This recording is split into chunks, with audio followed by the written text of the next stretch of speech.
Chapter 10, page 88. Speaker 1, Tom. I guess you could say I was a late developer. My grades weren't good enough for a 4-year college. I didn't work hard enough in high school, so I wound up at the community college. And I didn't study very hard there either, at least not for the first year. I just really wasn't interested in anything. But in my second year there, one day I had to do a project on the computer. Of course, computers were quite new in those days, and I got interested, really interested. It was fun messing around on computers, trying to figure things out. Eventually, I changed my major to computer science. It was a new field, but it was growing fast, and it was obvious there was a huge future there. I started working, transferred to a 4-year college, and graduated with honors. After I graduated, my friend got me a job at a software company. I worked there for a few years, and eventually I went out on my own. Now I have a very stable business with more than 20 employees, and I guess you could say I'm quite successful. So I don't think it makes a bit of difference which school you go to or how much you pay for it. It's what you do with it that's important. Speaker 2, Tracy. I got an undergraduate degree from the local state university. My family didn't have a lot of money, so that was my only option at that point, really.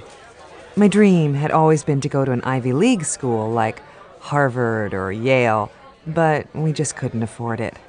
I had to work part-time while I was studying, and then I worked 2 jobs during the summer to pay for school. I was pretty happy at the state school. I got good grades, and I felt like I was getting a good education, but I still wished I could have gone to a school like Harvard. Then, one of my professors suggested that I think about going to grad school and getting a master's degree. I'd never really considered it before, but I decided to apply anyway. My professor suggested different schools to apply to, including Harvard, and I thought, well, it's worth a try. I didn't know if I'd get accepted, and I really didn't know how I'd pay for it, but I decided to try anyway. Well, I was accepted, and it was very hard.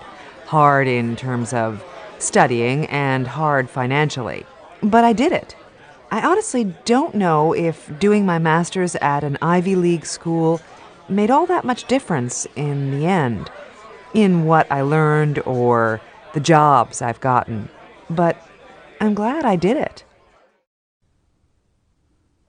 Speaker 3, Ed.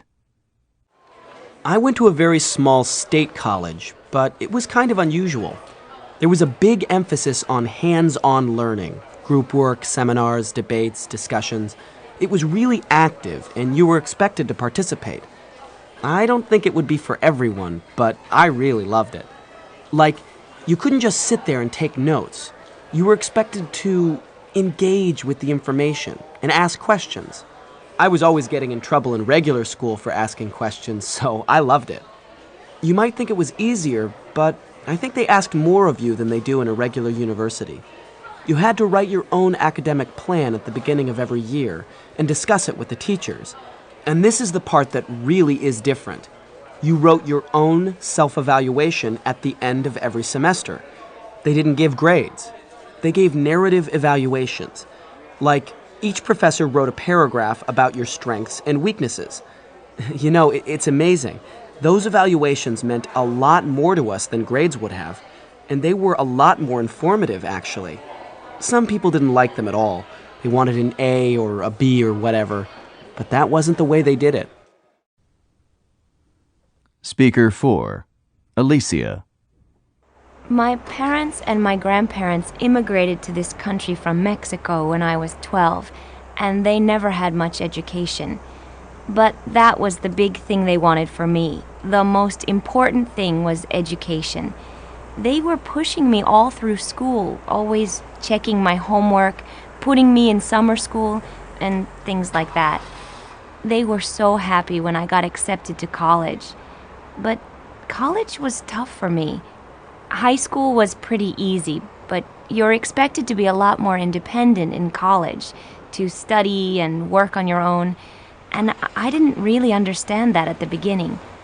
And I felt really insecure because English isn't my first language, and I had to write a lot of papers in English. It was really hard at first, and my grades weren't always so good. But I made it in the end.